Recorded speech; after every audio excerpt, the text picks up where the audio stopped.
Guys, what's up? So, it's been about 8 or 9 days since I've made a video. And when I started producing my own videos, because my brother was initially helping me, but when I started producing my own videos, I told you guys I love shooting content for you and editing. I do. However, I've had a few personal issues coming up, and I've had to take care of those.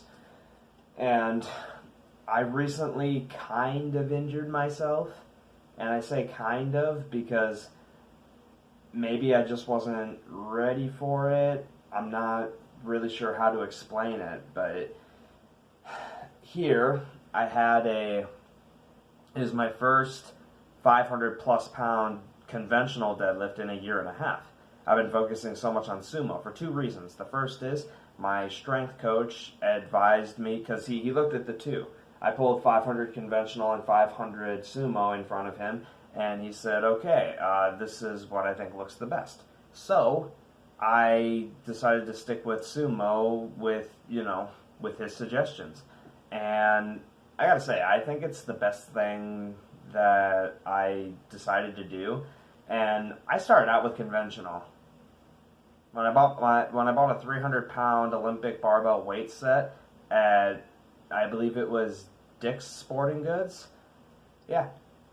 When I bought that, I started out with conventional. I didn't even know what sumo was until 2016. So 3 years prior to that, I started with conventional, guys. So it's not like I've been, avoiding conventional all this time. No, I just like to give conventional a break. I kind of feel like conventional is better on a volume circumstance for me versus a 1 rep max. And, well, again, it was my first 500 plus pound pull on conventional in over a year and a half because I've been focusing so much on sumo. Look, 500 felt amazing. It really did. It felt so light. But then I go up to 515 because I like to make decent jumps just to save, time and energy. And I don't know why.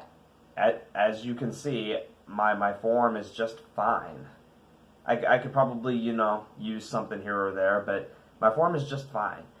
And it took me back to my days in 2016 when I had 3 back workouts a week. I was determined to develop my back at all costs.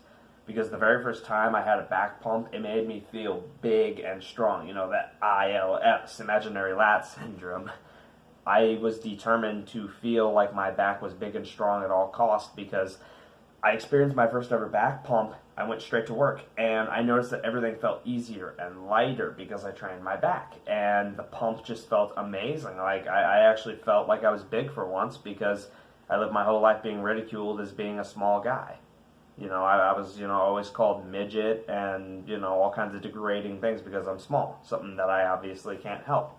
But it made me feel big, made me feel strong. So ever since then, I've just been determined to have a big, strong back. And, well, I went to drastic measures by training back 3 times a week. And here's the problem. I was deadlifting each of those times. So that's 12 deadlift workouts a month. No, not necessary. You can squat 3 times a week and gain immense benefits. You can squat almost every day and gain immense benefits. But deadlifting, no, that's that's too much. I don't know about you guys, but I get really exhausted after a deadlift routine. It doesn't matter if it's volume or heavy weight, whatever. I get exhausted, so that really sucks. But since I'm the type that wants to put it on the platform and make it feel like, I'm taken at places, I want to put it on the platform. And here's the thing. All those years ago, in 2015, when I hit my first ever 500-pound deadlift, I would call it sheer luck. Because I was wearing straps. I've never worn a belt. And I don't deadlift with straps. My last deadlift with straps was in late 2017, I think. It was the very first time I hit 525, and it wasn't the best, but it was all right. Anyway, the most equipped thing that I have is a belt. That's it, and that's on squats. Everything else is 100% raw. Anyway, I rolled it into me, rolling the bar into deadlifts is not that good of an idea because people have the tendency to not really get it close enough to their body, so they're pulling with a hunched over back, and it's just dangerous. It's just not a gamble that's worth it. Pulling it from a dead stop is the way to go. That way you can get it as close to you as you need to. The objective is to keep it as close to your body as possible.